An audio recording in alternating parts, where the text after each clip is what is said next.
அந்த அமைதியான காட்டுல ஒரே ஒரு சிரிப்பு சத்தம் மட்டும் மொத்த விலங்குகள் பறவைகள்னு அத்தனை பேர்த்தையும் பயமுறுத்தும்னா எப்படியாப்பட்ட சிரிப்பா இருக்கணும் அது. நம்ம கருப்போட சிரிப்புக்கு சக்தி அப்படி. கருப்பு சக்தின்னு சொல்றத வச்சுட்டு அதை காவல் தெய்வம்னு நினச்சிடாதீங்க.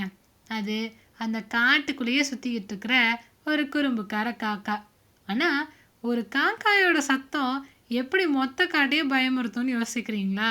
அதை தெரிஞ்சுக்க இந்த கதையை கடைசி வரைக்கும் பாருங்க. நம்ம கருப்பு காக்காவுக்கு சாப்பிடாம இருந்தா கூட தூக்கம் வருமோ என்னமோ. ஆனா ஒரு நாள்ல ஒருத்தரையாச்சும் ஏமாத்தி சிரிக்காம அதனால தூங்கவே முடியாது. ஏதாச்சும் ஒரு கூட்டில் அப்பதான் பொறிஞ்ச குஞ்சுங்க அவங்க அம்மாவை எதிர்நோக்கி காத்துக்கிட்டு இருப்பாங்க. ஆனா நம்ம கருப்பு அவங்க கிட்ட போய் மூஞ்சியெல்லாம் அலங்கோலப்படுத்தி ஏ ஏ ஈ அப்படின்னு பயமுறுத்தி அந்த குஞ்சுங்களை அம்மா அம்மா அப்படின்னு அழுகிற சமயத்துக்கு தாய் பறவை குஞ்சுங்களை தேடி வந்துடும். ஆனால் நம்மளோட கருப்போ குஞ்சுங்களுக்கு ஆபத்து எப்படி வரும்னு தெரியணுமா இல்லையா, அதுக்காக தான் அவங்களை இப்படி தயார்படுத்துகிறேன் அப்படின்னு சொல்லிட்டு பறந்துருமாமா. அதுக்கப்புறமா ஏதோ ஒரு பக்கம் மான்கள்லாம் அமைதியாக தங்க வேலையை பார்த்துக்கிட்டு புல்ல மேய்ஞ்சிக்கிட்டு இருக்கும். இது சர்றன்னு பறந்து வந்து அவங்க முதுகில் குத்திட்டு அப்படின்ட்டு பறந்துருமாமா. எங்கேயாச்சும் ஒரு மரத்தில் குரங்குங்கள்லாம் விளையாடிக்கிட்டு இருக்குமா இல்லையா, அப்படி விழுத பிடிச்சி குரங்குங்க விளையாடிட்டு இருக்கிற சமயம் அந்த விழுத கொத்திட்டு போயிடும் நம்ம கருப்பு. அப்புறம் என்ன, குரங்கு கீழே விழுந்து அப்படின்னு மண்டையில் புடச்சிக்கிட்டு இருக்கிறத தேய்ச்சிக்கிட்டு இருக்கோம். ஆனால் நம்ம கருப்பு கிட்ட வந்து உட்காந்துட்டு, இது காடு, நீ ஜாக்கிரதையா இருக்கணும். இப்படி நீ பாட்டுக்கு சந்தோஷமா விளையாடிக்கிட்டு இருக்கப்ப யாராச்சும் உன்னை வந்து வேட்டையாடிட்டாங்கன்னா அப்படி நீ ஜாக்கிரதையா இருக்கணுங்கிறத ஞாபகப்படுத்துறதுக்கு தான் அண்ணன் இப்படி உன்னை தயார்படுத்துகிறேன் பார்த்துக்கோ அப்படின்னு சொல்லிட்டு போயிடும். இப்படி காட்டில் இருக்கிற மொத்த விலங்குகளோட விரோதத்தை சம்பாதிச்சிட்டாலும் நம்ம கருப்புக்கு அதை பற்றி கவலையே இல்லை. அதுக்கு முக்கியம் அதனோட சந்தோஷம்தான்.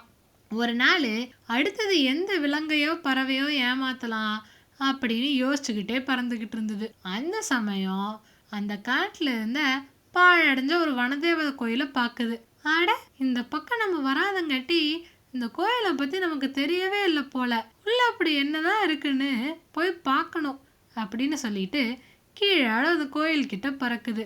அப்பத்தான் அங்கே யாருமே பார்க்காம இருந்த ஒரு பெரிய வெண்கல மணியை பார்க்குது. இது என்னடா அது, கமுத்தி வச்ச பாத்திரமாட்ட பல பலன்னு மின்னுது அப்படின்னு சொல்லிட்டு போய் டொங்குன்னு சொல்லிட்டு அந்த மணியை அடிக்குது. நம்ம கருப்புக்கு பயமாயிருச்சு. ஐயோ, என்னது இது, இவ்வளோ பெரிய சத்தம் அப்படின்னு பார்க்குது. தூங்கிட்டு இருக்கிறேன், யார் எழுப்புறது அப்படின்னு இப்போ அடுத்தது ஒரு சத்தம் வருது. யார் இந்த இடத்துல பேசுறாங்க அப்படின்னு கருப்பு திருதிருன்னு முழிக்குது. பார்த்தா கருப்பு எழுப்பி விட்டதே தூங்கிட்டு இருந்த அந்த மணியத்தான். பழைய வனதேவதை கோயிலா இல்லையா, அதனால அங்கிருந்த மணிக்கும் சின்ன மந்திர சக்தி இருக்கு. அந்த மணிக்கு காட்டில் இருக்கிற அத்தனை சத்தமும் கேட்கும். அது நினைச்சா மணியோட சத்தமும் காட்டில் இருக்க அத்தனை பறவைகள் விலங்குகள் காதலையும் கேட்க வைக்க முடியும். ஆனா இதை பத்தியெல்லாம் நம்மளோட கருப்புக்கு தெரியாது. அதை பொறுத்த வரைக்கும் வெண்கல மணி ஒன்று பேசுது. ஓ, நீ பேச வேற செய்வியா?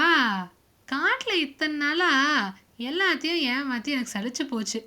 நீ இருக்கல்ல, இனி என் பாடு சந்தோஷம்தான் அப்படின்னு சொல்லிருச்சு.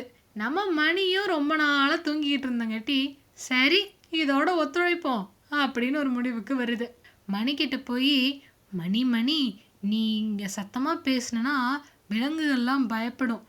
எனக்கு இந்த வாழைப்பழம் சாப்பிடணுன்னு ரொம்ப நாளாக ஆசை. அந்த குரங்குகிட்ட எத்தனை கேட்டாலும் கொடுக்க மாட்டேங்குது. நீ அவனை பயமுறுத்துறியா அப்படின்னு சொல்லுச்சு. மணியும் சரின்னு சொல்லிட்டு பெருசாக ஒரு சத்தம் போடுது. வாழைப்பழத்தை சாப்பிட்றவங்கெல்லாம் பகிர்ந்துக்காம சாப்பிட்டீங்கன்னா உங்கள் வயிறு வெடிச்சிரும் அப்படின்ட்டு. பயந்து போன குரங்குங்கள்லாம் வாழைப்பழத்தை விசிறிட்டு ஓடிட்டாங்க. கருப்போ அழகாக வாழைப்பழத்தை கொத்தி கொத்தி சாப்பிட்டு சந்தோஷமாக இருந்தது. அதே மாதிரி அதுக்கு மரக்கொட்டைகள்னாலும் ரொம்ப பிடிக்கும். ஆனால் அதனால கொட்டையை உடைச்சி எடுத்து பருப்பெல்லாம் சாப்பிட முடியாது. அதனால என்ன பண்ணுச்சு, அப்படி கொட்டைகளை சேகரிச்சுக்கிட்டு இருந்த அணில்களை பத்தி நம்ம மணிக்கிட்ட சொல்லுச்சு. மணி மணி அந்த அணில்களை கொஞ்சம் பயமுறுத்துறியா அப்படின்னு கேட்டுச்சான். அணில்களே, கொட்டைகளையெல்லாம் கீழே போடுங்க, இது கடவுளோட சாபம் அப்படின்னு சொல்லுச்சு. அணில்களும் பயந்து போய் அந்த கொட்டையை கீழே போட்டோன்னையும் லபக் லபக் லபக்குன்னு நம்மளோட கருப்பு எல்லாத்தையும் சாப்பிட்டுருச்சு. அதுக்கப்புறமா பாவம் ஒரு ஆமை அழகா நிழலோரமா ஓய்வு எடுத்துக்கிட்டு இருந்தது. மணிக்கிட்ட சொல்லி, ஆமையாரே ஆபத்து ஆபத்து உஷார் அப்படின்னு சொல்ல வச்சுது. ஆமையும் பாவம் விசுக்குன்னு தன்னோட கையை கால் எல்லாத்தையும் அந்த ஓட்டுக்குள்ள இழுத்துக்கிட்டு ரொம்ப நேரம் மறைஞ்சு போய் கிடந்தது. ஆனா ஆபத்து எதுவும் வராதங்காட்டி எட்டி பார்த்தா நம்மளோட கருப்போ நல்லா ஏமாந்தியா நல்லா ஏமாந்தியா நல்லா ஏமாந்தியா அப்படின்ட்டு சிரிச்சுக்கிட்டு இருந்தது. ஆமைக்குன்னா சரியான கோபம். ஆனா வேற வந்த சத்தம் யாருதுன்னு தெரியலையே, அதனால கம்முன்னு இருந்தது.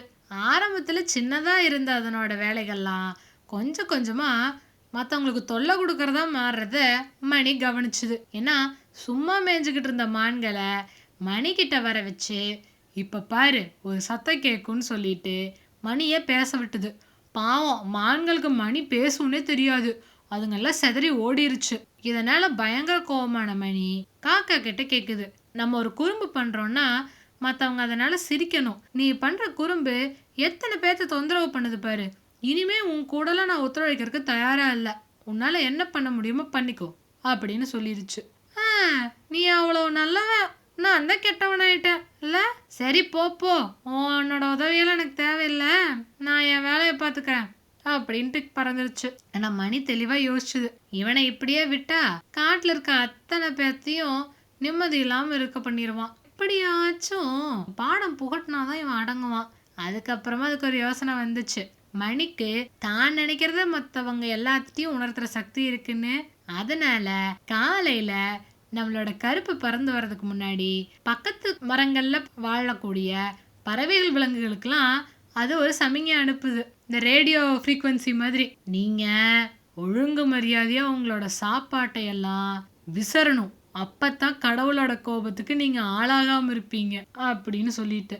பயந்து போன பறவைகளும் விலங்குகளும் கடவுள்லாம் நம்மளை தண்டிக்க ஆரம்பிச்சா காடு தாங்காதுப்பா அப்படின்னு சொல்லிட்டு அவங்க கையில கூட்டுல பொந்துல இருந்த அத்தனையும் தூக்கி எறிய ஆரம்பிச்சாங்க. அது வேற சரியா நம்ம கருப்பு மணியை பார்க்க வர நேரம். இதுங்கெல்லாம் பழம் புழுவு விறகு குச்சி இளதலன்னு எல்லாத்தையும் விசிறாங்க. எல்லாம் வரிசையா வந்து நம்மளோட கருப்பு மண்டை மேலேயும் விழுகுது.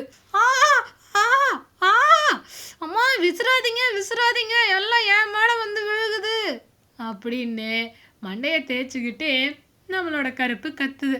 ஆனா யாரும் நிறுத்துற மாதிரி இல்லை, தலையை தேய்ச்சிக்கிட்டே அது மணியை பார்க்குது. மணி பாட்டுக்கு சிரிக்குது, இப்படி பழி வாங்கிட்டல. ஆனாலும் பயங்கரமா வலிக்குதுப்பா. இத்தனை நாளா இவங்களை இம்சை பண்ணதுக்கு அவங்களுக்கும் வலிக்குதானே செஞ்சிருக்கோம். சரி விடு, இனிமே அவங்கள முடிஞ்ச அளவுக்கு உண்மையை சிரிக்க வைக்கிறேன் அப்படின்னு சொல்லி ஜகா வாங்கிருச்சு. அதுக்கப்புறமா கருப்பு மற்றவங்கள தொல்லை பண்ணாம அவங்கள சந்தோஷமா சிரிக்க வச்சுட்டு இருந்தது. இந்த மாதிரி சுவாரஸ்யமான வித்தியாசமான கதைகளை கேட்க நம்ம சேனல் காஃபார் கதையை மறக்காம சப்ஸ்கிரைப் பண்ணிக்கோங்க. பாய்.